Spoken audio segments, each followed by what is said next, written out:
He's not just referred to as Coach Kevin Brooks anymore. He is El Caballo. El Caballo. You know, I've known this guy for how long? I guess I've known Kevin since 2001 when I came here, and he's never told me this story. And now, on the radio, we're going to reveal, everyone, Kevin Brooks was an all-star in a Mexican beer league. Yes. And an all-star pitcher at that. Yeah, it's still How did you actually get in my baseball career, that is my crowning achievement, unfortunately. But it's sort of a long story. Do you have time? Not really. Okay. We'll leave it at that for another day. Can we give us the short version story? Short version, I just drove up. There was a field with people playing, asked if I could play. Where's this at? In Waco, okay. Off LaSalle Drive. And, they said, yeah, they asked what position I played. I didn't want to hit anymore. I was done with that. I always wanted to pitch. So I was like, I was a pitcher. And why is Quaid laughing? Because he has to face me every day in BP. He knows how intimidating it can be. And anyway, so I show up. My catcher's name is Jesse. He's about 38, works for the phone company. He was 45 3 minutes ago when he told the story. I'm guessing 38. Anyway, but he just wore a mask. Anyway, he was awesome. Awesome dude. And no protection. Played with him. No, he had a mask. Well, I mean, like the rest of his body. Yeah, well, I didn't throw very hard, so okay. I didn't need anything. El Caballo, basically, Coach Kevin Brooks was like the King Powers of Waco. I was. It was awesome. It was awesome. He was eastbound and down. You're out. I'd say it's a very apropos. So anyway, it was so much fun playing. I had a lot of fun with those guys. Well, we are live here at Sports Huddle. Again, some folks now who are just now getting off work and arriving here. Hey, don't forget. Especially for the ladies who like your margaritas. They got those $4 mango margaritas tonight. You know, maybe you're like Kevin. Kevin looks like a margarita kind of man. They're $4 on special here tonight. Yeah, in honor of El Caballo, we got to be pouring up some margaritas. That's right. That's right. Hey, speaking of fiestas and celebrations, a good weekend for the Rams up in Abilene.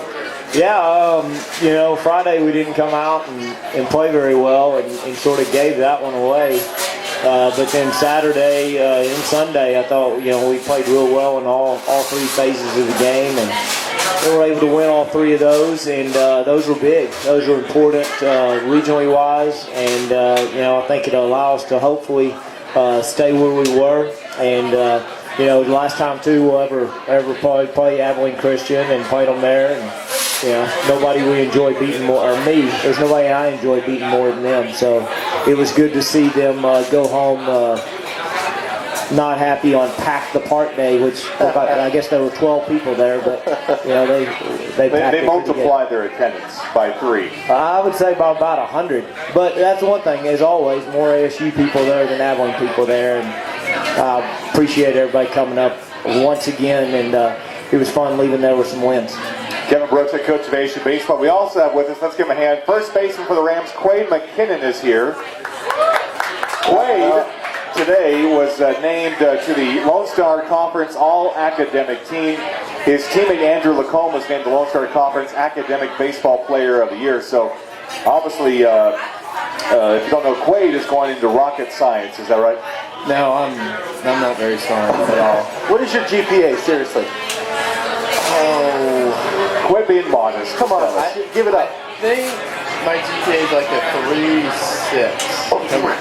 36. Andrew's got like a 4.0. Guy is. He's 3.97 for Lacombe. Round it up. Give him a 4.0. We'll get him. Now, you are majoring. Is it still bowling, or what is your major? It was bowling last week. I'm going to work on tennis this week. I think that's. What were you studying? Actually, I'm a history major. Oh wow. Okay. With an English minor. I'm not good at math, not good at science. I can read and I can write, so that's why I went with history. You should look up the historical achievements of the beer league that Coach Brooks played. I do, but I don't want to do that because then I don't know what I would do if I it'll tarnish his reputation. Yeah, I know. And he told us that story before the game, and he had like 17 of us were all standing there, and like somebody goes, "This is not true." And he goes, "I swear it's true." And he did the same thing. He told like he was 30. He was 49. Like, it was classic because all of us were like, "Did that really happen?" But it was pretty funny. Hey, speaking of beer leagues, let's talk about the guy who I think is going to be a great beer league player someday in 20 years, Hunter Choate, who had the 3-run double yesterday as the Rams beat Abilene Christian 4-2. That was clutch. That was, you know what? Hunter's had some huge hits for us. And seriously, he's going to be one heck of a slow pitch softball. Oh, man. He's going to be MVP. But for us this year, he's been great. Defensively, offensively, I think for me, he's been the biggest surprise. I don't think anybody would. And then Goggin. And Goggin, I forgot. Thank you. They've both stepped up and just took the bull by the horns and just enjoyed it, but they both definitely played really well. They played their way into the lineup and then wouldn't get out of it. Yeah, exactly. We wouldn't be where we are today without them. That's 100% sure. Talking about awards and all academic teams, do you guys look around at Andrew Lacombe and go, come on, dude, it's just not fair. You win all the awards. He's going to be buying and selling all of us, right? I know. You know what? If you know and you meet Andrew, it doesn't surprise you. I mean, he's one of those guys that works so hard in the classroom, finance major, and he's one of those things you're like, that guy's going to make a lot of money someday just because he's smart, but he's also just a genuine human being. So I'm so excited for him. And he's my roommate, so it's even better. So you're first in the low line. Oh, yeah. And I gave him a lot of crap for that today. I was like, oh, so Mr. All-America there here. But he, it's good for him because he definitely deserves it. The guy works his butt off in everything he does. Hey, got a question for Coach Brooks. I know conference tournament coming up this weekend.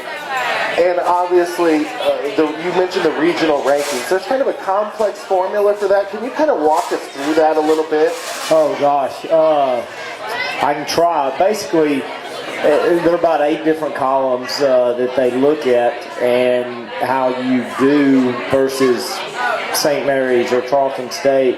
And let's say you win 5 out of those 8, you're probably going to be ahead of them. Non-conference schedule really is non-conference schedule is really big. Like, that's one thing, and this is true every year. But our strength of schedule, is number 1 in the region. I think it's number 1 in the country right now too, and that's generally true. We generally have the top 4 or 5 strength of schedules in the country.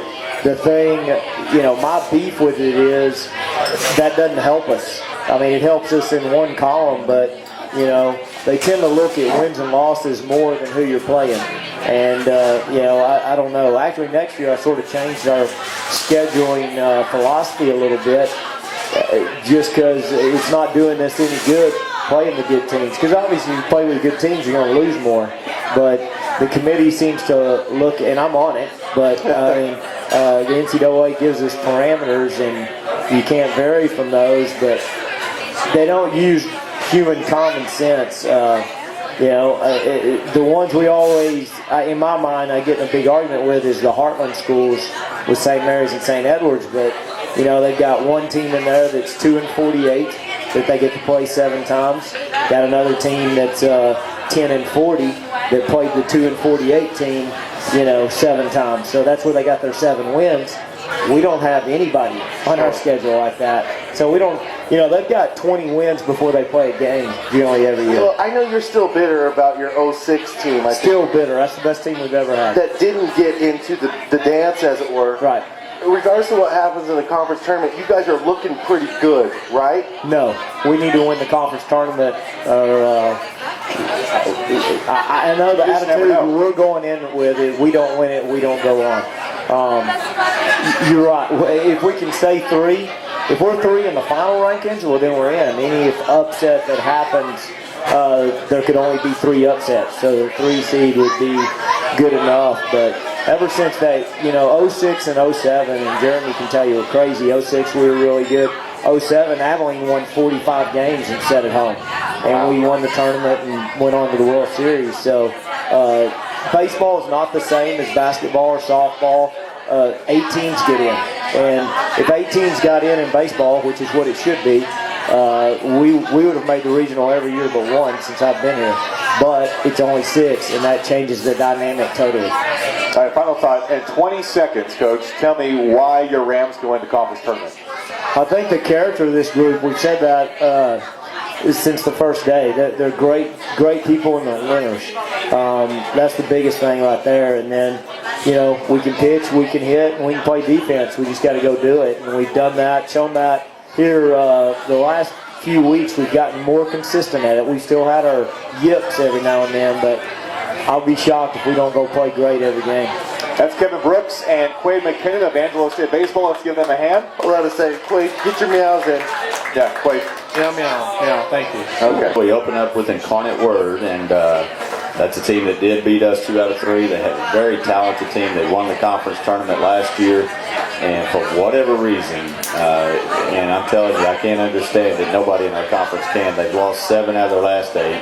They have 2 of the better pitchers in the conference, and they're just not playing well, but I'm sure they'll show up this weekend and play lights out. That's the way they kind of do things. But, we felt really good about being able to fight hard and gain the number 3 seed in the conference over Midwestern, and congratulations. Incarnate Word's going to stink it up and end up 6th, and that's who you get to open up with. So, not exactly the draw that we would like to have, but at the same time, we did pitch very well against them. We got our 2 losses were 3-0 and 1-0. So hopefully we can go out and pitch well and find a way to score some runs on them and get that opening round victory. Travis, appreciate you talking to us. And your patience waiting through our technical difficulties. No problem. Jeremy, good job getting the mic rolling. Yeah. Jeremy was Can hustling. we get some beer over here, please? It's one of those days. Must be a Monday here at Corker Yeah. Bay.